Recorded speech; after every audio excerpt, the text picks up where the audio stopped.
le sel de la terre. Le sel de la terre, c'est ça notre thème aujourd'hui. Avant de commencer, nous prions. Seigneur, nous te bénissons, nous te rendons grâce. Nous te disons grandement merci pour ce jour nouveau encore. Merci pour ta parole. Merci, Seigneur, pour ta présence. Merci, Seigneur, parce que tu as toujours été avec nous du début de ce culte jusqu'en ce moment. En ce moment que nous voulons parler, Seigneur, Seigneur, nous prions, oh Dieu, que tu nous aides, Seigneur, ne pas parler selon nous, mais selon ta parole. Que tout ce que nous allons faire soit fait selon ta volonté. Nous te prions de guider, de diriger, de combler chaque chose dans le nom de Jésus. J'ai prié. Amen. Amen. Alors, le thème de ce matin, le sel de la terre. En tant qu'enfant de Dieu, nous devons savoir que, comme nous dit la parole de Dieu, nous sommes le sel de la terre. Chacun de nous, peut-être tu ne le savais pas, si tu deviens enfant de Dieu, tu deviens une source de saveur. Nous allons commencer par lire Matthieu 5, le verset 13. Le sel de la terre. Mais si le sel perd sa saveur, avec quoi la le rendra-t-on? Il ne sert plus qu'à être jeté dehors et foulé aux pieds par les hommes. Amen. Nous sommes le sel de la terre. En tant qu'enfant de Dieu, en tant que personne qui a cru au Seigneur Jésus-Christ, nous sommes devenus le sel de la terre. Ça veut dire que c'est nous qui devons apporter la saveur, le goût dans le monde. Ce n'est pas le monde qui doit apporter le goût ou la saveur en nous. Alors nous sommes nous sommes le sel de la terre et nous devons amener cette saveur envers des autres. Nous devons être des personnes, des chrétiens qui maintiennent la saveur.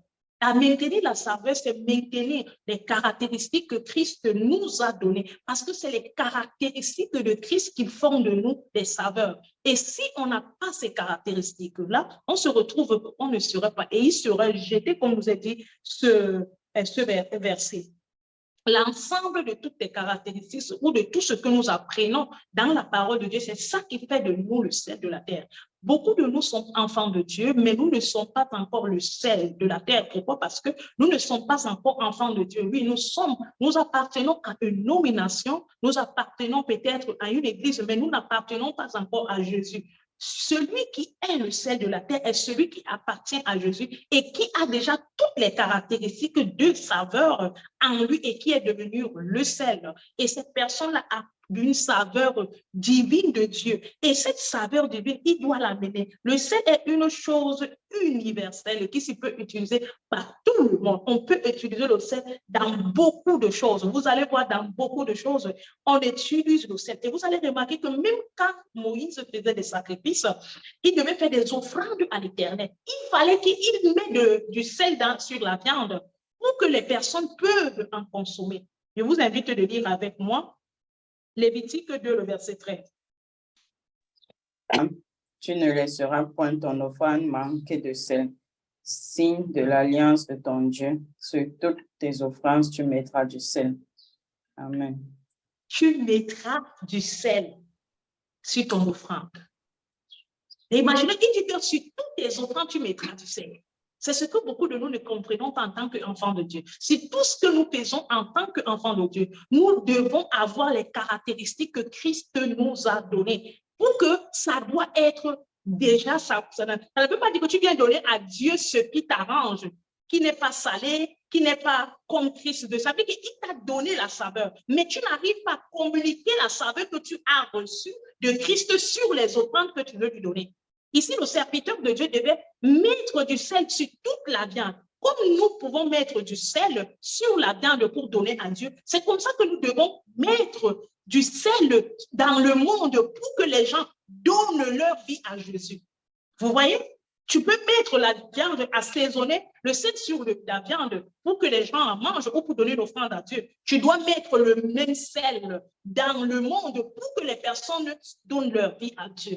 Beaucoup de nous ne savons pas que être enfant de Dieu, c'est une responsabilité de chacun de nous. Et chacun de nous doit savoir que je suis le sel. Est-ce que je suis en train de donner saveur ou je ne suis pas en train de donner saveur? Un enfant de Dieu doit donner saveur comment?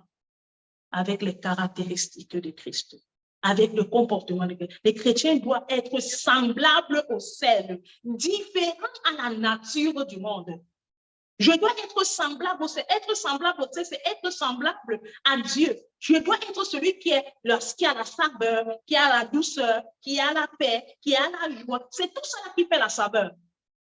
C'est tout ça, tout ce globe de ce que nous enseigne la parole de Dieu, l'obéissance, la pureté, la sanctification, la repentance et autres. C'est ça la saveur. C'est ça qui donne à nous la saveur. Et c'est ça que nous devons apporter aussi ailleurs. Beaucoup de nous n'apportons pas ailleurs. Pourquoi? Parce qu'en nous, nous n'avons pas la saveur. Vous voyez, nous ne sommes pas de scène. Nous, dans l'état que nous sommes, oui, nous appartenons à une église, nous appartenons à une nomination, mais nous n'appartenons pas à parce qu'en nous, il n'y a pas la différence entre nous et le monde, parce qu'en nous, on voit toujours la même chose, mais ça dit que la même chose qu'on trouve chez le monde, on trouve ça. On n'a pas de saveur. Je veux que nous lisons, je vais vous présenter, excusez-moi, je vais d'abord vous présenter les 7 caractéristiques du sel que nous devons avoir, les 7 étapes on doit retrouver pour celui ou pour celle qui prétend ou qui dit que je suis le sel de la terre, je suis aussi de Dieu, je suis né de... Parce que ça ne suffit pas de dire que je suis chrétien, je vais à l'église, ça suffit, non. Mais il y a des caractéristiques qu'on doit retrouver en toi. Quand on ne retrouve pas en toi, tu n'es pas encore le sel. Ça veut dire que si toi-même tu t'examines et tu vois que dans ces caractéristiques, on ne te trouve pas, ça veut dire que tu n'es pas encore le sel de la terre. La première caractéristique ici, le sel est distingué. Ça veut dire que la distinction, ça se distingue. Ça veut dire qu'il y a une différence entre toi qui es enfant de Dieu et l'autre. Nous commençons à lire Romains 12, le verset 2. Présent, mais soyez transformés par le renouvellement de l'intelligence, afin que vous discerniez quelle est la volonté de Dieu, ce qui est bon, agréable et parfait. Amen. Ne vous conformez pas au siècle présent. Je suis le sel. Je ne dois pas me conformer au siècle présent. Le siècle présent fume. Moi aussi, je fume. Le siècle présent s'habille, marche nu. Je marche aussi nu. Le sel de la terre marque les gens disons que le monde aujourd'hui fait la mode. Moi aussi, je suis dans la mode. La vraie demande, où est la différence entre moi et eux? Aujourd'hui, il y a des chrétiens que tu ne peux pas lui distinguer avec son style vestimentaire. Ça veut dire que lui et son style vestimentaire, c'est égal au monde. Le monde met les cuisses, qui fait chaud, non, surtout en ce temps, c'est égal. Le monde met les fesses dehors. Même les chrétiens ont les fesses dehors. Le monde met les chaînes aux pieds. Même le chrétien a les chaînes aux pieds. Le monde a les boucles d'oreilles au nez. Même le chrétien a les boucles d'oreilles. Ça veut dire qu'on n'arrive pas à les distinguer. Comment toi, tu peux être le sel? Et que quand Christ va venir te chercher, dit que ça, c'est mon enfant. Voilà pourquoi je dis souvent par moment que j'apprécie souvent les musulmans. Ils ont tellement l'honneur avec leur religion. Ça veut dire que quand toi, même si tu n'as pas besoin de savoir qu'il est musulman, il suffit simplement de voir, tu vas savoir qu'il est musulman. Il se distingue dans sa manière de s'habiller, dans sa manière de parler, avec le genre d'amitié qu'il marche. Imaginez-vous qu'aujourd'hui, les chrétiens préfèrent avoir des amis païens que avoir les propres amis qui sont chrétiens. Ils préfèrent marcher avec ceux-là qui sont tordieux et non ceux-là qui marchent dans la droiture. Ils préfèrent marcher avec des gens qui font semblant et non de marcher avec ceux qui lui disent que Jésus revient bientôt. Où est ta distinction? On se moque des gens, toi aussi tu te moques des gens. On critique les gens, toi aussi tu es là, tu critiques les gens. On dénigre le nom de Dieu, toi-même tu participes à dénigrer le nom de Dieu. Où est ta distinction? Où est la distinction en toi? Le chrétien doit être totalement distingué dans son mode d'être, son mode d'agir, son mode de s'habiller, son mode de faire. On doit trouver la distinction en toi. Pour vous, vous pouvez relire à la maison un autre verset, 1 Jean 2, le verset 15 au verset 17. Tu peux le relire à la maison si tu veux. On ne doit pas être pareil. On doit dire, ne nous conformons pas au siècle présent. Je dis souvent que même si la mode du siècle présent change, notre mode en tant qu'enfant de Dieu ne doit pas changer. Même si le langage du monde change, notre langage ne doit pas changer.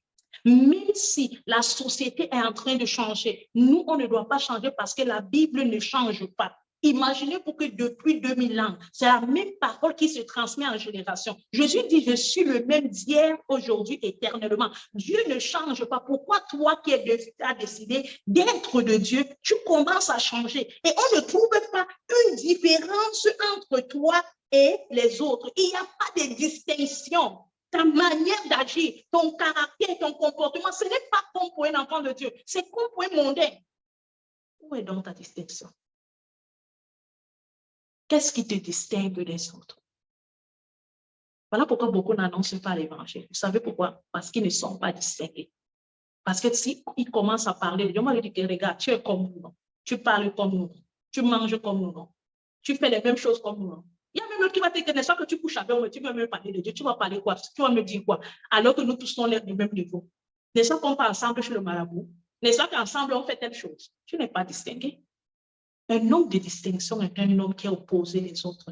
C'est une personne qui est de l'autre côté et l'autre est de l'autre côté. Si vous êtes ensemble, tu ne pourrais jamais être le seul que Dieu veut que tu sois. Ça, c'était le premier point. Le deuxième point ici, le sel persévère. Ça veut dire que un homme qui est le sel de la terre, il est un homme qui persévère. La persévérance. Il est une personne qui persévère. La persévérance, ce n'est pas une affaire de une seconde. On persévère pour tout le temps. Il est déterminé et il est persévérant. Il croit et il persévère en ce qu'il croit. Nous allons lire 1 Jean 1, le verset 2 à 3. Verset 22 à 23.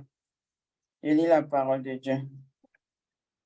Ayant purifié vos âmes en obéissant à la vérité pour avoir un amour fraternel, sincère, aimez-vous ardemment les uns les autres de tout votre cœur, puisque vous avez été régénérés, non pas par une semence corruptible, mais par une semence incorruptible, par la parole vivante et permanente de Dieu. Amen. Alléluia. Vous voyez ce que c'est que la persévérance dans l'amour, la persévérance dans le ministère, la persévérance. Ça veut dire que le chrétien persévérant, c'est un chrétien qui se désinfecte, des attitudes infectées. Ça veut dire qu'un homme qui est le seul, c'est un homme qui a retiré en lui les infections. Il a retiré en lui les choses comment je vais utiliser les choses qui l'empêchent d'être bien. Vous savez, c'est toutes ces choses-là qui sont ces imperfections ou ces infections qui sont en nous, qui nous empêchent de persévérer et de préserver. Ça veut dire qu'un chrétien qui n'est pas préservant, c'est un chrétien qui ne persévère pas. Ce sont les chrétiens qui se sont fait infecter par les choses. Mais qu'est-ce qu'on doit être? Aimer, avoir l'amour des autres au travers de la parole de Dieu. Le croyant doit toujours être le seul qui doit être désinfecté et se garder hors du monde. On doit retrouver en toi des caractéristiques qu'on ne retrouve plus dans le monde. On devra retrouver en toi les attitudes qu'on ne retrouve plus chez les autres. Vous voyez, l'amour, le partage, la paix, la joie, ces choses-là. Mais si nous sommes infectés du monde, le monde a une infection, la haine, la jalousie, l'hypocrisie.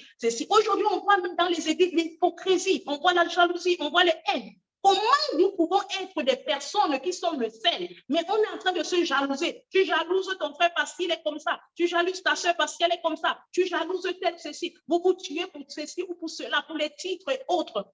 Ce sont des infections. Tu ne peux jamais être persévérant. Tu ne peux aussi jamais préserver. Pourquoi? Parce que tu es une personne qui n'est pas le sel de la terre. Mais un homme qui est le sel de la terre, il est persévérant et il est préserveur. Ça veut dire qu'il se préserve des infections. Il se préserve de tout ce qui l'infecte, tout ce qui peut l'apporter à l'infection, tout ce qui peut l'amener à être dans l'infection. Il faut savoir que les églises aujourd'hui ont des problèmes où il y a des divisions dans les églises à cause que dans l'église, il y a une personne qui a l'infection. Il contamine toute l'assemblée. Il y a une personne qui a une mauvaise attitude, il contamine toute l'assemblée. Il y a une personne qui a un mauvais caractère, il contamine toute l'assemblée. Même dans nos entourages ou dans nos vies quotidiennes, il y a des personnes qui vivent des infections. Ils sont infectés. Ça veut dire que, un, ils n'acceptent pas l'infection. Deux, ils ne veulent pas soigner l'infection. Trois, ils veulent contaminer son infection à tout le monde. Ça va t'empêcher d'être persévérant. Voilà pourquoi il faut faire très attention quand tu te retrouves au lieu avec la personne ou dans une église où tu trouves une personne qui a ce genre de venin. Cherche à ne pas t'infecter. Cherche à ne même pas porter cette infection. Il faut savoir qu'il y a des gens qui ont ce qu'on appelle le péché commun. Ils sont à l'aise dans les péchés et ils aiment voir son péché détruire toute une assemblée, peut-être tout un lieu. Ce sont des gens qui n'ont pas le sel en eux. Ils ne sont pas le sel. Et ça empêche aussi la persévérance. C'est-à-dire que si lui ne persévère pas, les autres ne doivent pas persévérer. Si lui n'est pas déterminé, les autres ne doivent pas l'être. Si les autres veulent voir lui, il est toujours en train d'amener l'esprit de découragement, de distraction, de autres et autres. Ça fait en sorte que tu n'es plus le saveur. Voilà pourquoi il faut que nous retenons le premier verset de Matthieu, que si le sel perd sa saveur, vous voyez, un homme infecté, c'est un homme qui n'a plus de saveur. Alors, il est devenu sans remords. Il n'a en lui, au poste du cœur, il n'a pas le cœur. Il est sans remords. Il ne sait pas quand c'est bien et quand ce n'est pas bien. Il ne sait pas qu'en ce moment, je suis en train de bien faire ou je ne suis pas en train de bien faire. Son cœur n'a pas de remords. Il faut faire très attention avec ce genre de personnes. Si tu ne fais pas attention, il va t'empêcher à continuer à marcher droit. Si tu ne fais pas attention, il va t'empêcher de croître dans ta foi. Ce genre de personnes qui ont ce sel-là. Le troisième point, c'est le sel pénètre. Le sel pénètre. Comment toi, tu peux être un sel et tu n'arrives pas à pénétrer les autres? Comment tu peux être un sel, tu n'arrives pas à pénétrer quelque part? Les sels aujourd'hui qui sont, je suis chrétien, mais Dieu, c'est dans le cœur. Tu n'as jamais pénétré quelqu'un, tu n'as jamais pénétré ton quartier, tu n'as jamais pénétré ta maison, tu n'as jamais pénétré quelqu'un autour de toi. Ça veut dire que tu n'as jamais fait la pénétration. La pénétration est une qualité. Vous savez bien, mais moi je dis toujours aux chrétiens que si tu penses que être chrétien, c'est être sévère, c'est de retirer. Tu n'as pas encore compris la foi. Regardez Jésus, il marchait avec tout le monde. Jésus était tellement ouvert. Un chrétien renfermé ne va jamais être une bénédiction. Si tu penses que être sévère, être renfermé, ça va t'aider, ça ne t'aide pas. On ne pénètre pas les gens quand on s'est créé un monde en soi. On pénètre les gens quand on approche les gens. Un chrétien est celui qui doit s'approcher des autres. Un chrétien, c'est celui qui va vers les autres. Un chrétien, c'est celui qui parle avec tout le monde. Un chrétien, c'est celui qui donne toujours la possibilité aux autres de lui approcher. Quand tu es renfermé, tu ne vas jamais pénétrer personne. Et l'évangile de Dieu ne va jamais aller quelque part. À cause de toi. Combien de nous ne sommes pas pénétrés? Quand nous voit, nous avons les épines comme ça. Nous mettons des barrières, nous construisons des barrières. Vous savez, le plus souvent, on ne sait pas que c'est l'orgueil qui fait ça, mais c'est l'orgueil. Si tu n'es pas accessible, si tu ne peux pas être ouvert, si tu ne peux pas parler. Regardez, Jésus n'était pas orgueilleux. Imaginez-vous que Jésus qui était Jésus, il marchait des kilomètres. Il parlait à tout le monde. Regardez, Jésus arrivait à parler à la femme, la Samaritaine. Jésus est arrivé à parler. Jésus parlait avec tout le monde. Aujourd'hui, nos chrétiens, on pense que quand nous sommes enfants de Dieu, nous sommes supérieurs des autres. Nous sommes mieux que les autres. Nous sommes trop spirituels. On ne veut pas parler, on ne veut pas être ouvert. On veut toujours se renfermer. Non, le chrétien peut être. Ça veut dire que si tu n'es pas encore le Seigneur, tu ne peux pas pénétrer. C'est pourquoi tu te dis que, en tout cas, moi, je me suffis.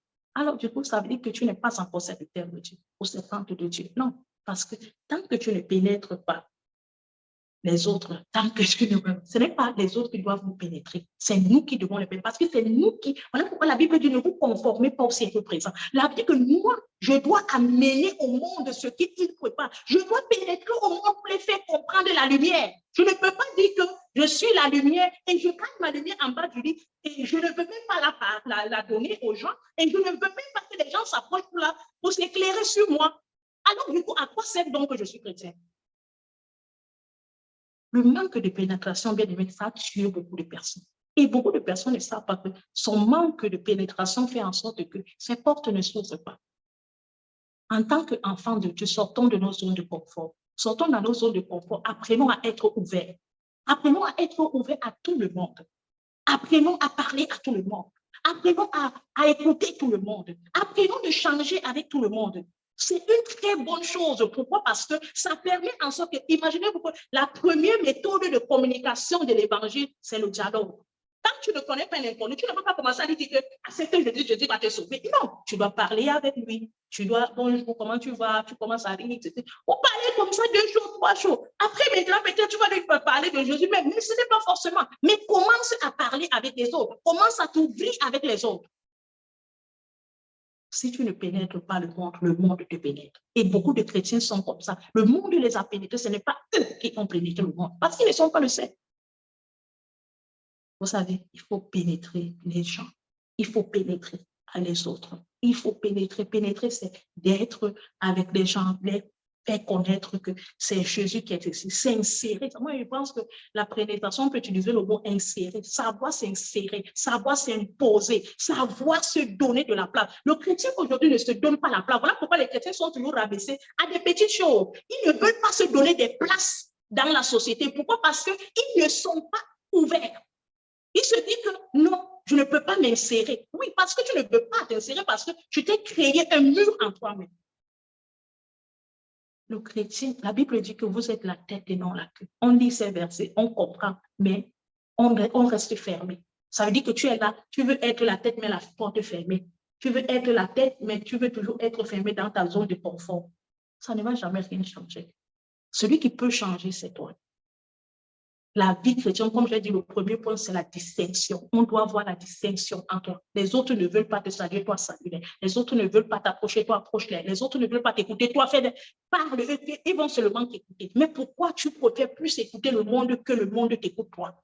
Pourquoi tu préfères plus que le monde te pénètre et non que toi tu pénètres le monde? Beaucoup de nous se sont laissés absorber par le monde. On a laissé le monde nous pénétrer. On retrouve à nous les caractères, les attitudes, les façons du monde. Alors que nous, on ne peut pas les pénétrer avec la parole de Dieu. Et on se dit celle de la terre. Désolé, non. On n'est pas le sel. Alors, nous sommes déjà au quatrième point. Le quatrième point nous dit le sel aromatise. Le sel doit aromatiser. Ça veut dire que quand nous avons le goût, nous avons parlé au départ, le goût des choses. Ça veut dire que j'ai le goût. Imaginez-vous quand on ne veut pas une nourriture sans sel. Ça n'a pas de goût, ce n'est pas aromatisé. Vous voyez? Vous voyez même quand vous mangez même le cube, vous savez quand on fait le cube, on fait avec beaucoup de sel. Quand tu manges, oh, c'est très bon, non, il manque encore, il faut encore un peu de sel. Pourquoi on met toujours un peu de sel? Parce que ça doit aromatiser la chose que nous mangeons. C'est de la même chose que notre vie. Ça doit aromatiser où nous nous trouvons. Tu ne peux pas être un chrétien quelque part, tu as toujours la mauvaise atmosphère. Tu ne sais pas aromatiser ce lieu. Tu amènes simplement les ombres obscures de ce lieu. Je suis désolée, non, tu n'es pas le Seigneur. Nous sommes appelés à aromatiser. Nous sommes appelés, on doit même utiliser le mot influencer ce lieu. Influencer. Maintenant, on se retrouve dans les réseaux sociaux, on se retrouve dans des lieux où nous partons. Nous devons influencer. La présence des chrétiens quelque part doit influencer ce lieu. Avec la parole de Dieu, avec le caractère. C'est-à-dire qu'on doit voir en toi le caractère de Christ. C'est-à-dire que même si quelqu'un aujourd'hui va dire que non, j'ai rencontré telle personne, la personne avait un caractère particulier. La personne m'a dit quelque chose qui m'a béni. Même si cette personne-là, tu ne lui connais pas, même si cette personne, tu ne vas plus le rencontrer, mais peut-être ta parole en ce moment, ton échange avec lui en ce moment a béni sa vie. Il y a des personnes qui, à cause de nos arômes, on arrange leur journée sans savoir. Beaucoup de nous ne le savons pas, mais il y a des personnes que il ne va pas te dire, peut-être tu ne vas même pas savoir, mais en ce moment que tu lui as donné une parole d'aromatique, je ne sais pas comment vous dites ça, une parole aromatisée, ça va arranger sa journée. Ah, par moment, il peut lire sur ton statut, il peut regarder sur ton réseau social, il voit un message qui va arranger sa journée. Il ne va pas te dire, mais Dieu sait que la parole de ma fille, la parole de mon fils a aromatisé la vie de quelqu'un. On doit être des chrétiens qui donnons des saveurs, ça veut dire que qui aromatisent les plats ou qui aromatisent la société, qui aromatisent le lieu du travail où on se trouve. On doit apporter ces bonnes choses. J'aimerais que nous essayons de lire 2 Corinthiens 2, le verset 15. Je lis la parole de Dieu au nom de Jésus. Nous sommes en effet pour Dieu la bonne odeur de Christ, parmi ceux qui sont sauvés et parmi ceux qui périssent. Amen. Nous sommes pour Dieu une bonne odeur. Imaginez-vous une odeur qui est mal préparée, qui n'est pas une bonne odeur. On est une bonne odeur pour ceux qui croient et ceux qui périssent. Nous sommes une bonne odeur. Est-ce que les arômes qui sont en moi sont des bons arômes? Est-ce que les arômes qu'on trouve en moi sont des bons arômes? Est-ce qu'il y a des bons arômes en moi? Est-ce que j'aromatise? Est-ce que Dieu aspire la bonne odeur? Galates 6, le Galates 5, autant pour moi, versets 22 à 23. Mais le fruit de l'esprit, c'est l'amour, la joie, la paix, la patience, la bonté, la bénignité, la fidélité, la douceur, la tempérance. La loi n'est pas contre ces choses. Amen. Les fruits de l'esprit. Un homme qui est aromate, un homme qui a des arômes, un homme qui a ceci. L'arôme, c'est quoi? C'est le caractère qu'on a. Et ces caractères-là, voilà ce qu'on vient de dire maintenant. Vous voyez cet arôme qu'on a dit dans 2 Corinthiens qui donne le parfum, l'odeur à Dieu, à des hommes qui sont autour de nous. C'est ça qu'on vient de nous donner des fruits de l'esprit. On a la paix, on a l'amour, on a la patience, on a ceci, on a cela, on a cela. C'est ça qui fait de nous des arômes.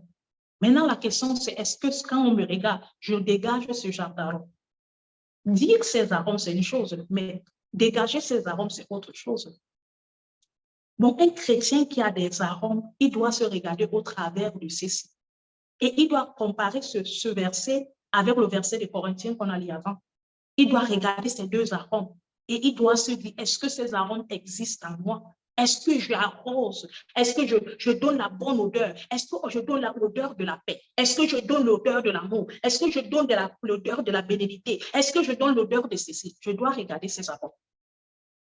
Je veux savoir si je suis le sel. Je suis réellement le sel que Dieu veut que je sois. Excusez-moi, nous sommes au numéro 5, c'est ça, non? OK. Le sel est tangible. Bien aimé, le sel doit être tangible. Le sel doit être cet effet tangible qui fait des choses, mais qui le fait en silence. Le sel ne se glorifie pas. Le sel ne se vante pas. Le sel ne dit pas que je fais X, je fais Y, je fais ceci, je fais cela, ou se fait une promotion. Non. Et imaginez-vous, depuis que vous regardez la publicité à la télé, on fait le sel, la publicité du sucre. Vous avez déjà vu un seul jour la publicité du sel? Mais tout le monde prépare avec le sel dans sa maison. Tout le monde connaît la boutique où on vend le sel. Vous avez déjà compris un jour que le sel fait la publicité? Le sel ne se publie pas. Le sel ne se vante pas. Le sel ne se donne pas les éloges. Le sel ne s'élève pas. Il est tangible. Il est silencieux. Il agit seulement. Nous devons être ce genre de personnes. Des personnes qui sont tangibles. 1 Pierre 3, le verset 4. Caché dans le cœur, la pureté incorruptible d'un esprit doux et paisible, qui est d'un grand prix devant Dieu. Amen. Alléluia. Quand un homme est tangible, c'est un homme qui agit dans le silence. C'est un homme qui fait des choses dans le bien. Il ne fait pas pour que quelqu'un le voie. Il ne fait pas pour que quelqu'un l'apprécie. Il ne fait pas pour que quelqu'un l'applaudisse. Il fait parce que le Dieu qui le juge le voit. Il est tangible. Il fait des choses que lui demande Dieu et il le fait dans le silence. Il ne dit pas que moi je fais ceci, moi je fais ceci, moi je fais ceci, moi je fais ceci, moi je le fais ceci. Non, il est tangible. Il continue à faire ce que lui demande le Seigneur et il continue à aller de l'avant. Mais il ne fait pas de ça une gloire. Il ne fait pas de ça une honneur. Il ne fait pas de ça une élévation. Nous devons être ce genre de personnes qui sont tangibles. Ces personnes-là qui font des choses sans rien faire. Avant-dernier point, excusez-moi, le sel se repent. Un enfant de Dieu qui dit qu'il est le sel et qui ne se repent pas, ce n'est pas un enfant de Dieu. Le sel doit se repartir. C'est s'éparpiller, ça doit s'élargir, si vous voulez la parole. Il doit être élargi, il doit aller à tout lieu. Il doit se propager. Comme nous propageons souvent les honneurs, on propage souvent nos grandeurs, on propage souvent notre vie, on doit propager. Hey, oui, il de se reprendre, ma soeur, merci. On doit se rependre, on doit s'élargir, on doit se partager. Si je suis le sel, je ne dois pas être un sel, comme je disais au départ au point 4, tu ne dois pas être un sel fermé. Tu ne peux pas être un sel et tu es fermé. Tu dois te propager, tu dois permettre en sorte que tout le monde a ta voix dans sa maison. Tout le monde doit connaître que il y a un sel là-bas. Tout le monde doit être accessible. Le sel tu dois être dans la possibilité d'être accessible à tout le monde. Tout le monde doit pouvoir se procurer de ce sel. Jésus permettait que tout le monde est accessible à lui. Jésus ne se disait pas que non, Ceux-là ne peuvent pas être accessibles, ceux-là peuvent être accessibles, ceux-là peuvent être ceci, cela. Jésus n'était pas toujours dans des grands airs. Non, il était accessible à tout le monde.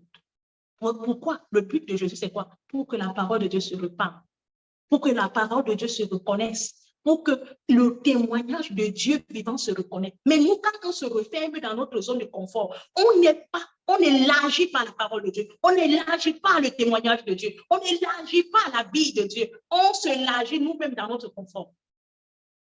Alors, si tu veux être un saint, un véritable, tu dois te rependre, tu dois t'élargir, tu dois te partager, tu dois te propager. Fais ça comme tu veux, mais tu dois le faire en sorte que tout le monde peut être. Imaginez-vous que quand Zachée est venu vers Jésus, imaginez-vous que si Jésus était dans sa zone de confort, est-ce que Zachée allait là-bas? Mais Jésus est passé jusqu'à la maison de Zachée. Il était accessible. Quand les femmes venaient souvent que maître, guéris-moi, quand la femme de la perte de sang est venue toucher le vêtement de Jésus, Jésus n'était pas assis dans sa zone de confort. Jésus n'était pas dans son bunker. Jésus n'était pas dans ses grands airs. Jésus n'était pas dans... Non, Jésus était dans la simplicité. C'est nous qui compliquons la vie chrétienne. Mais dans le sport, la vie chrétienne n'est pas simple, n'est pas compliquée. C'est nous qui la compliquons parce qu'on veut mettre nos attitudes à la place de Dieu. La femme de la perte de sang, Jésus passait, elle a touché. La Bible précise bien que tellement Jésus était accessible, la foule, les personnes étaient toujours près de lui. Soyons des personnes accessibles, des personnes qui permettent aux autres de nous côtoyer, les autres d'être avec nous pour que la parole de Dieu soit. Nous allons lire le verset de Marc.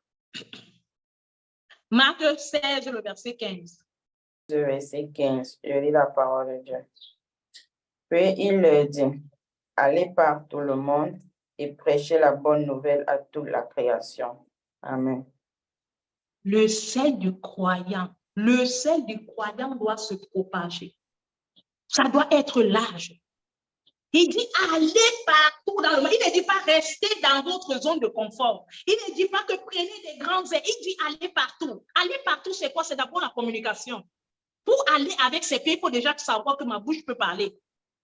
Aller partout, ça veut dire que c'est nous qui allons approcher les gens. Ce n'est pas les gens qui doivent nous approcher. Aller partout, c'est d'aller vers la chose, aller provoquer. Voilà pourquoi je parlais je pense au point 3 ou 4, que le chrétien doit être accessible. Il doit se donner la place de permettre aux autres de l'approcher. Tu ne peux pas être un chrétien toujours dans la défensive. Tu ne peux pas toujours être un chrétien toujours qui empêche les autres de venir. Il dit, allez partout dans le monde. Chacun de nous est à parler. Si c'est dans mon travail, je dois aller. Si c'est à la rivière que je suis, je dois parler. Je dois être assez. Partout où je suis, je me trouve. Ça veut dire que je sois en Afrique, je sois n'importe où je suis. Je dois savoir que je suis en train d'aller. Je dois aller. Toi et moi, nous sommes appelés d'aller partout dans le monde et annoncer la parole, à permettre aux autres d'avoir le sel, avoir le goût de ce que nous avons, d'avoir les saveurs dans le plat. Parce que quelqu'un qui vit dans le péché, quelqu'un qui vit dans le monde n'est pas accessible. Il n'a pas le saveur, il n'a pas l'arôme. C'est toi qui as l'arôme. Mais si tu te prives de l'arôme, si tu prives les autres de cet arôme, c'est de l'ingratitude, c'est tout. Et alors la personne va rester sans recevoir l'arôme. Vous savez, beaucoup de nous sommes enfants de Dieu, mais on oublie que beaucoup de choses que nous faisons, c'est ça qui nous prive aussi des bénédictions. On se dit que ce qu'on fait, c'est bien, mais on ne sait pas que ça nous prive des bénédictions parce qu'on prive beaucoup d'autres personnes des saveurs qu'on a reçues. On a reçu quelque chose, mais on ne fait rien de ça. Dieu va les donner à ceux-là qui peuvent être plus ouverts pour lui. Vous allez regarder même les disciples. Les disciples étaient tout accessibles. Mais pourquoi nous, aujourd'hui, les chrétiens, nous sommes dans les grands airs? On est devenu tellement féroce, on est devenu tellement dur envers les autres. On se dit, ils ne doivent pas nous accepter. Moi, je ne veux pas accéder permettre à tout le monde de m'accepter. Toi, c'est qui? Tu n'es personne. C'est Dieu qui était, Jésus qui était le Dieu sur la terre, et il était accessible à tout le monde. Pourquoi? Parce qu'il donnait à tout le monde la possibilité de se repentir, de le connaître. C'est ce que Dieu aussi te demande. Toi aussi, quelqu'un a été accessible, tu as eu Jésus. Ça doit être ton cas, tu dois être ouvert. Le chrétien doit être ouvert. Apprendre à être ouvert, apprendre à parler à tout le monde, apprendre à approcher les gens. C'est même ça la chose la plus difficile des chrétiens aujourd'hui. On pense que comme les chrétiens, on est sauvés, ça veut dire que c'est comme si on a fait un concours. Non, on n'a pas fait un concours. Dieu nous a sauvés. Et il veut que nous donnons aussi l'opportunité à d'autres personnes de l'être. alors nous devons apprendre à être ouverts. Bon, le chrétien bien-aimé doit aller partout pour que la parole de Dieu doit être répandue. Le numéro 7, le dernier point, le sel est irrépréhensible. Je veux que nous retenions vraiment cette parole, cette irrépréhensible. Si nous sommes le sel de la terre, nous devons être irrépréhensibles. Voilà pourquoi nous allons revenir au premier point. Ne nous conformons pas au siècle présent. On ne doit pas trouver en nous des choses que le monde, on doit trouver en nous les choses de Christ. 1 Pierre 2, le verset 12. Ayez au milieu des païens une bonne conduite, afin que là même où ils vous calomnient, comme si vous étiez des malfaiteurs, ils remarquent vos bonnes œuvres et glorifient Dieu au jour où il les visitera. Je pense que le dernier verset, Amen, le dernier verset explique tout ça. Un chrétien irrépréhensible, c'est un chrétien qu'on ne doit pas retrouver quelque chose de reprochable sur lui. Voilà pourquoi vous allez retourner au niveau, le point 4, les fruits de l'esprit. Le chrétien, le païen doit voir en nous quelque chose qu'il n'y a pas. C'est-à-dire que, comme je disais au départ, même quand il va croire, il va se souvenir qu'il y avait telle soeur, tel frère comme ça. Nous devons être des personnes irrépréhensibles, des personnes irréprochables, des personnes exemplaires, des personnes qui sont de modèles, des personnes qui sont le miroir des autres. Être chrétien, c'est être le miroir. Voilà pourquoi je parlais déjà depuis le haut, le style vestimentaire. Ça veut dire que notre distinction commence par toutes ces choses-là. Notre caractère, nos attitudes, notre mode d'être, toutes ces choses-là, on doit nous retrouver au 7e point que nous sommes irrépréhensibles. Et ça, c'est un travail de faire tous les jours. Et quand le chrétien commence à être la saveur dans une place, c'est pas qu'il le fait aujourd'hui, après il s'arrête. Ça ne s'arrête pas, ça doit continuer. Ça doit continuer jusqu'à. Et c'est tous les jours. Tu ne peux pas être aujourd'hui un chrétien, demain c'est toi qui remontes la même personne que tu veux être un chrétien, un mauvais exemple. Non, tu dois être un modèle de tous les jours. Le modèle, c'est ça, être un modèle. Jésus est notre modèle, pas seulement un jour. Il était notre modèle de tous les jours et il continue à être notre modèle de tous les jours. Pourquoi toi, tu dois être pour les autres aujourd'hui un modèle, demain tu les présentes un autre modèle? C'est ce que nous sommes aujourd'hui, les chrétiens. Nous avons plusieurs chrétiens. Quand nous sommes dans la maison de Dieu, nous avons un modèle. Quand nous sortons, nous avons un autre modèle. Quand nous allons tel endroit, nous avons un autre modèle. Où tu es un modèle, où tu ne l'es pas. Nous devons être irrépréhensibles, incorruptibles.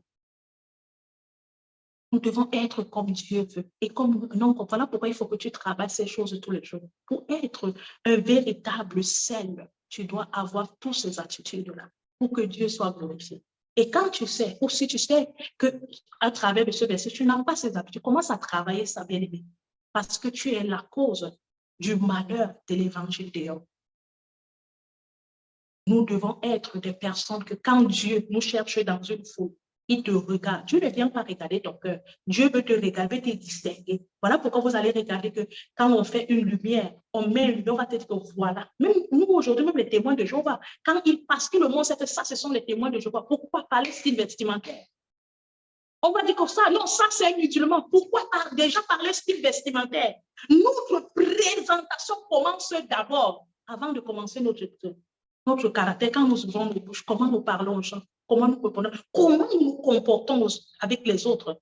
Est-ce que nous sommes accessibles? Est-ce que nous sommes des personnes ouvertes? Est-ce que nous permettons que les autres nous approchent? Est-ce que nous sommes des obstacles pour les autres? Ce sont des choses qu'on doit se poser comme des questions. Et savoir si nous sommes réellement le sel de la terre. Que le Seigneur bénisse sa parole et qu'il vous bénisse. Amen. Père, ce matin encore, tu nous as rassemblés. Merci Seigneur parce que Yahweh, tu nous as permis de pouvoir nous rassembler encore ce matin, de pouvoir nous retrouver Yahweh à ta présence. Yahweh, merci Yahweh pour ta parole. Merci Papa parce que tu nous as encore révélé encore ta parole ce matin, car Jésus nous a dit, vous êtes le sel, tu nous as dit que vous êtes le sel du monde. Papa, le sel, s'il perd sa saveur, Papa, avec quoi nous allons la rendre? Papa, que nous sachions, Yahweh, nous te bénissons encore ce matin, Papa, pour ta servante, Yahweh, merveille, que tu as mis des mots, Papa, dans sa bouche, afin qu'elle puisse, Yahweh, nous en parler et que nous ne sortons pas comme nous sommes entrés, que nous tirons, Papa, beaucoup, papa, de tout ce qu'elle a pu nous dire ce matin, par ta puissance. Papa, nous te disons merci. Merci encore, Seigneur, pour ta parole. Merci, Seigneur, pour tes bienfaits, papa. Qu'elle ne soit pas une parole, Yahweh, que nous allons oublier, mais que ce soit une parole, papa, que nous allons travailler nous-mêmes, que nous allons travailler, Seigneur, afin que nous puissions être ceux-là, papa, que tu veux que nous soyons ce sel-là, papa, qui se répand dans le monde. Papa, nous te disons merci pour ta sainte parole encore ce matin. Papa, nous te disons merci, Yahweh, parce que nous allons nous séparer, papa, pas la chair, mais en esprit, papa, nous allons rester toujours connectés. Merci pour mes frères, merci pour mes sœurs. Merci pour chacun de nous, Seigneur, que tu as permis, Yahweh, qu'ils soient connectés ce matin.